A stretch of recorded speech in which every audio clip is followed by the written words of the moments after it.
إن الله لا يغفر أن يشرك به ويغفر ما دون ذلك لمن يشاء ومن يشرك بالله فقد ضل ضلالا بعيدا إن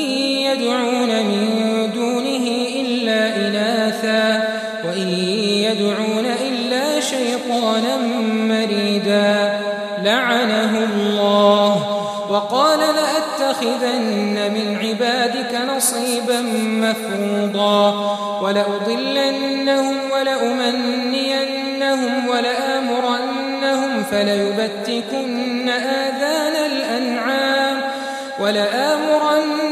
فليغيرن خلق الله ومن يتخذ الشيطان وليا من دون الله فقد خسر خسرانا مبينا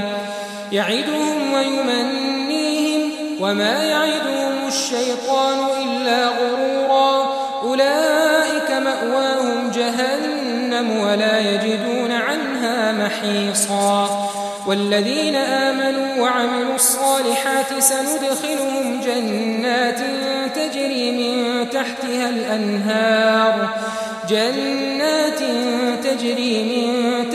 الأنهار خالدين فيها أبدا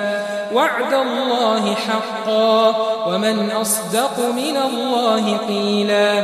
ليس بأمانيكم ولا أماني أهل الكتاب من يعمل سوءا يجز به ولا يجد له من دون الله وليا ولا نصيرا ومن يعمل من الصالحات من ذكر أو أنثى وهو مؤمن فأولئك يدخلون الجنة ولا يظلمون نقيرا ومن أحسن دينا ممن أسلم وجهه لله وهو محسن واتبع ملة إبراهيم حنيفا واتخذ الله إبراهيم خليلا ولله ما في السماوات وما في الأرض وكان الله بكل شيء محيطا